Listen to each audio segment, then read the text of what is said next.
Have you ever noticed that it's like families operate on this kind of like secret code? Oh, yeah, Like all these yeah. unspoken rules and patterns, that Yeah. really shape how we relate to each other. Absolutely. Well, that's exactly what we're diving into today. That's The awesome. world of structural family therapy. Yes. It's like we're detectives, Well, I like that. unraveling a family mystery, Yeah. using this model as our guide. And our case study for this deep dive is the Benson family, as analyzed by therapist Dr. Michael J. Alicea. Great. We've got his notes. Awesome. Research on the core principles of structural family therapy, or SFT for short. Yeah. And by the end of this, I think you'll be seeing your own family dynamics in a whole new light. I think what's so cool about SFT is that it gives you that framework Right. to understand not just why family members behave the way they do, but how all of those behaviors are interconnected. Yeah. It's not about pointing fingers. It's about Yeah. seeing that bigger picture. Okay, so let's meet the Bensons. We've got parents Joel Sr. and Landis, Okay. their daughter Lisa, who's 19 Yeah. and recently moved back home after a breakup, Right. and son Joel Jr., who seems to be keeping a low profile. Yeah. Now, Lisa is who the family considers the problem, Yeah. the one they bring to therapy. Right. Therapists use a term for that. Okay. The identified patient. The identified patient. But SFT wants to look beyond that label Okay. and understand how Lisa's behavior might be a symptom of deeper patterns Oh, wow. in the family system. That's so interesting because I think in a lot of families, there's that one person Right. who everyone kind of focuses on as the difficult one. Absolutely. Have you ever noticed that dynamic in your own families? Oh, for sure. Yeah. Big time. It makes you wonder, like, how much of that is about the individual Right. and how much is about the family system? It's rarely as simple as like one person being the problem. Right. Yeah. So SFT wants to understand the system. Yeah. Where do we even begin to break down something as complex as a family? Well, the first thing SFT looks at is the family structure. Okay. It's not just about who's who, but the unspoken rules that govern how they interact. Okay. And these rules might be about communication, decision-making, emotional expression, Right. all the things that create the dance of the family. Oh, so it's like every family has their own unique choreography. Exactly. And sometimes the steps get out of sync. Precisely. I like that. And in the Bensons' case, Dr. Alicea observes that their dance seems pretty out of whack. Okay. There's a lot of tension between the parents, Yeah. which is definitely impacting how Lisa and Joel Jr. are navigating their own roles in the family. I think most of us can probably relate to that, right? Oh, for sure. Parental conflict creates this ripple effect Absolutely. that you might not even be aware of until you look back as an adult. Right. But there's more to this structure idea, isn't there? Yes. Another key concept is subsystems. Subsystems. Like, these are the smaller units within the family, Yep. like the parents as a couple or Okay. the siblings as a unit. Got it. In the Bensons' case, Dr. Alicea notes that the sibling subsystem seems weak. Okay. Lisa and Joel Jr. barely interact. Wow. On the other hand, the parental subsystem is strained, Right. with lots of unspoken tension between Joel Sr. and Landis. Oh, so you're already seeing how those two things are connected. Absolutely. If the parents aren't functioning well as a team, Right. it's likely to impact how the kids connect with each other. Exactly. That's a great observation. Yeah. And it shows you're already thinking like an SFT therapist. Ooh. Now, this brings us to boundaries, Okay, boundaries. which are like the invisible walls between these different subsystems. So these boundaries determine how much space there is between family members, Yes. both physically and emotionally. Exactly. Interesting. Boundaries can be too rigid, Okay. meaning family members are disengaged and distant, Okay. or they can be too loose, which means they're enmeshed, almost like they're tangled up with each other. Okay. And this is where it gets really interesting with the Bensons. Ooh, lay it on me. What's going on with their boundaries? Well, on the surface, they might seem disengaged. Okay. Joel Sr. comes across as emotionally distant, Yeah. especially from Lisa. Right. But there's a twist. Okay. Dr. Alicea observes that Landis tends to overprotect Lisa from her father's strictness. Oh, so that's creating a different kind of problem Exactly. instead of like healthy distance. Right. There's this intense closeness between Landis and Lisa Yeah. that might actually be preventing Lisa from growing into her own person. Right. This is a great example of how SFT helps us see those nuances. Yeah. Of family dynamics. Right. What might look like caring on the surface Yeah. can actually be a form of enmeshment, Uh-huh. which can stifle individual growth. Right. and create unhealthy dependency. Wow. You ever experience that in your own relationship? That's a good one. Where someone's help might actually be holding you back? Makes you think. Yeah. Okay, so we've got family structure, subsystems, and boundaries. Yes. What other pieces of the puzzle is SFT looking at? Power dynamics. Power dynamics, okay. Every family has a hierarchy. Okay. Who has the say? Who makes the decisions? Right. Who holds the most influence? Got it. SFT observes this to see if the power structure is working for everyone Yeah. or creating imbalances. And what's the power dynamic like in the Benson household? It's fascinating because while Lisa is the identified patient, Right. Dr. Alicea notes that she actually seems to have a lot of power. Oh, wow. Her actions, even her moods, seem to dictate a lot of the family's energy. It's almost like a paradox. Right. The problem child is actually the one calling the shots. Yeah. And you wonder if her behavior is a way to exert some control Right. in a situation where she feels powerless. Exactly. This brings us to another key concept. Okay. Developmental stages. Developmental stages, all right. Families are supposed to change as kids grow up. Yeah. But sometimes they get stuck. Uh-huh. The Bensons seem to be treating Lisa like a child when she's an adult. Yeah. But she's also acting out in ways that reinforce that view. Oh, I see. So it's a vicious cycle. Exactly. They baby her, so she rebels. Yeah. So they try to control her even more, and it just escalates. Right. I bet a lot of listeners can relate to that feeling of being stuck Totally. in an adolescent role. Yeah. Even when you're technically an adult. Yeah. It's like your family isn't quite sure how to relate to you anymore. Exactly. And that tension is a breeding ground for all sorts of dysfunctional patterns. Okay, so we've laid out these core concepts of SFT, structure subsystems, boundaries, power dynamics, and developmental stages. Yes. Now, how does Dr. Alicea actually start to untangle the Benson-specific issues? That's a great question. Using this framework. Yeah. Because I'm dying to know what happens next. I know, right? Okay, so we've got this amazing toolkit of SFT concepts. But, you know, they're not much use unless we know how to actually apply them right. Exactly. How does Dr. Alicea take all this knowledge and turn it into real change for the Bensons? Yeah, that's the exciting part. I like that. It's like having the blueprint. Yeah. But now we need to see how the construction actually happens. Right, exactly. And Dr. Alicea uses some really interesting techniques to start shifting those unhealthy patterns we talked about. I'm all ears. What's the first step? It's called joining. Joining, okay. And it's all about the therapist becoming part of the family system. Oh, wow. Not in a literal sense, of course, but in terms of building rapport. Yeah. And understanding everyone's perspective. So kind of like blending in. Yeah. Becoming a temporary member of the tribe so they feel comfortable opening up. Exactly. Dr. Alicea might engage in casual conversation. Find common interests. Okay. Make sure everyone feels heard and validated. Right. But it goes deeper than just being friendly. He needs to truly grasp each person's experience within the family. So he's asking questions like, Lisa, what's it like being back home? Or, and Selenia, how are you feeling about all this conflict? Yeah. But he's not taking sides right. Right.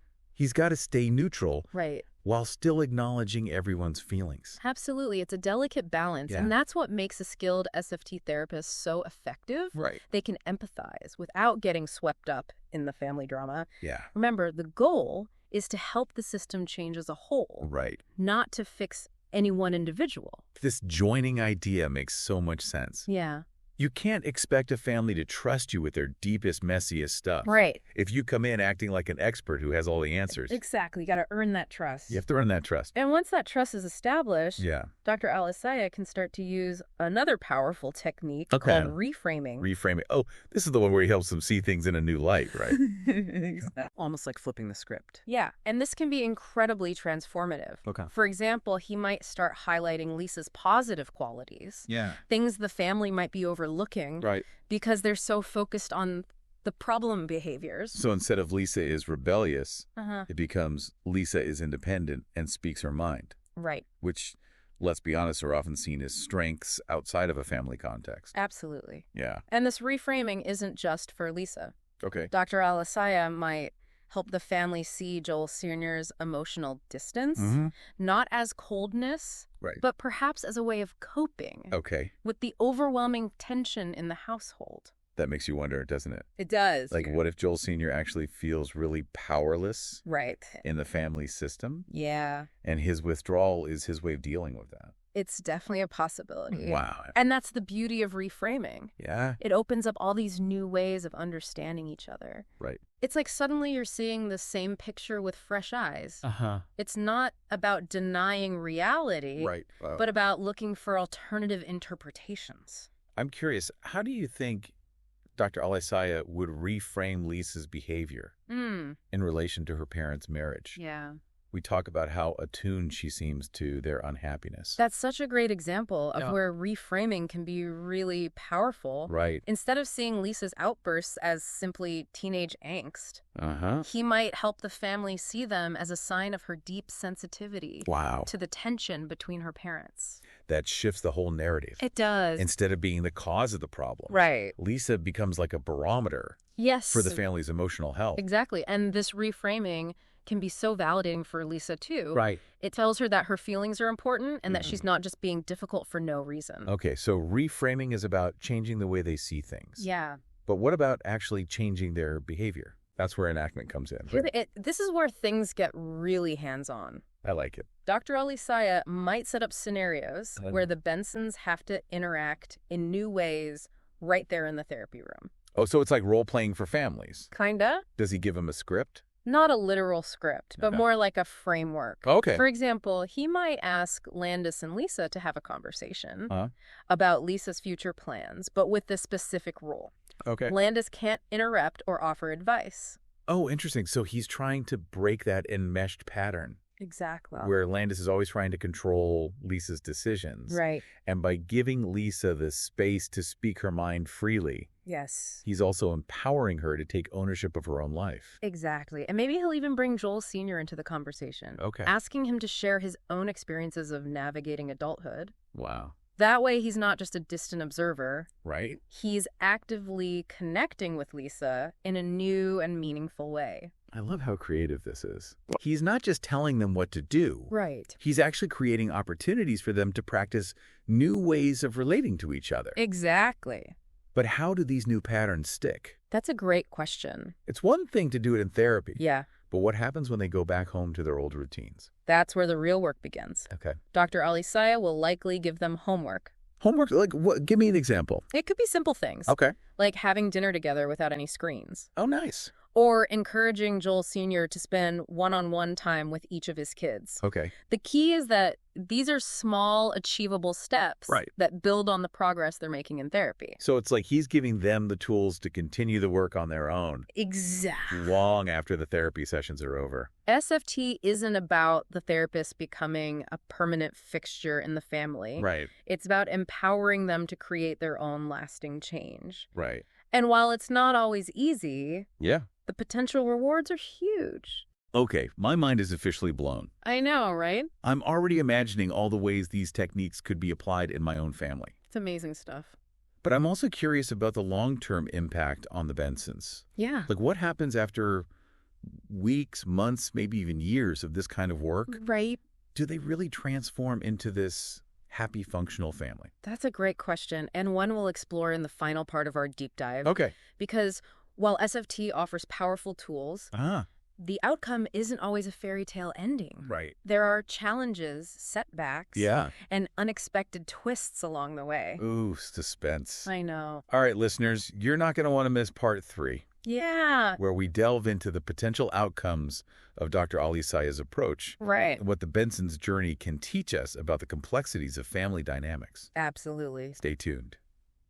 Welcome back to our deep dive into structural family therapy. It's so interesting. We've been following the Benson family's journey with Dr. Alicea. And I have to say, this case study has really got me thinking about my own family dynamics. It's fascinating, isn't it? Yeah. How even seemingly small shifts in behavior can have this like ripple effect throughout the whole family system. And I think a lot of listeners are probably wondering the same thing. Yeah. Do these interventions actually work long term?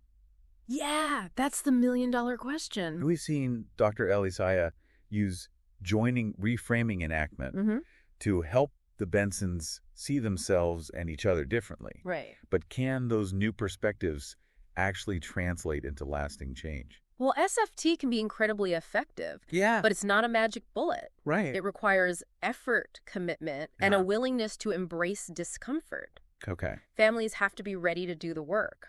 So let's imagine we're fast-forwarding a few months into the Benson's therapy. Yeah. What might we see starting to shift? Well, if things are progressing well, we'd ideally see Lisa stepping more confidently into her role as a young adult. Okay. She'd be communicating her needs more assertively. Okay. Setting boundaries with Landis. Right. And maybe even starting to have real conversations with Joel Sr. Oh, wow. About her future plans. I can already see that coalition between Landis and Lisa starting to loosen its grip. Right. Landis might finally feel like she can take a step back. Yeah. And let Lisa navigate her own life. And Lisa might realize that she doesn't need to rely on her mom as a buffer between her and her dad. Exactly. And as that dynamic shifts, it creates space for Landis and Joel Sr. to reconnect as a couple. Okay. They might actually start addressing their own issues instead of getting caught up in Lisa's dramas. Can you imagine them having dinner together? Yeah. And actually enjoying each other's company? I know. No more passive-aggressive comments or icy silences? It'd be amazing. What a concept. It's definitely possible. And I think it's important to remember that SFT isn't just about resolving conflict. Wow. It's also about fostering connection and intimacy. It's about helping families rediscover those positive aspects of their relationships that might have gotten buried under layers of hurt and resentment. I love that. Yeah. It's not just about fixing problems. It's about creating something new and beautiful out of the pieces. Yeah. But there's one member of the family I'm particularly curious about. Okay. Joel Jr., the quiet observer. Yeah. What might change for him as the family dynamics shift? That's a really important question. Yeah. And one that SFT encourages us to consider. Okay. As the focus shifts away from Lisa as the identified patient. Right. Will Joel Jr. feel relieved or maybe even a little lost? I hadn't thought about it that way. Right. It's like the spotlight is moving. Yeah. And that could have both positive and negative consequences for him. All right. On one hand, he might feel more freedom to be himself, to make mistakes, to not have to be the perfect child. Right. But on the other hand, he might start to feel overlooked. Like his needs aren't being met now that the attention is elsewhere. That's a good reminder that even positive change can have unintended consequences. Totally. Families are complex systems. Yes. And it's impossible to predict how one shift will impact everyone else. Absolutely. And that's why the therapist's role in SFT is so crucial. Right. It's not about imposing a solution, but about facilitating a process of exploration and adaptation. Okay. Dr. Alicea would be paying close attention to how Joel Jr. is responding to these changes. Yeah. And adjusting his approach as needed. So for our listeners who might be thinking, my family isn't as dramatic as the Bensons. Right. So this doesn't really apply to me. Right. What would you say to them? I would say that SFT isn't just for families in crisis. Okay. It's a valuable lens for understanding a NY family system, no matter how functional or dysfunctional it may seem. It's like we've been given this new set of glasses. I love that. To see our families through. Yeah. And while those glasses might reveal some uncomfortable truths, they can also help us appreciate the incredible strength and resilience that exists within every family system. Exactly. And as you look through those glasses, I want to leave you with a thought-provoking question. Okay, Haley. We've talked about how Lisa might thrive as the family restructures. Yeah. But if the Bensons succeed, what might that mean for Joel Jr.? Could shifting the focus off of Lisa lead to positive or negative outcomes for him? That is something to ponder. It is. A reminder that even in seemingly straightforward family systems, there's always more to discover. For sure. Always more to learn. Absolutely. Well, this has been a fascinating deep dive. I've learned a lot. Me too. I'm sure our listeners have too. I hope so. So thanks for joining us. Thanks for having me. And we'll see you next time. See ya.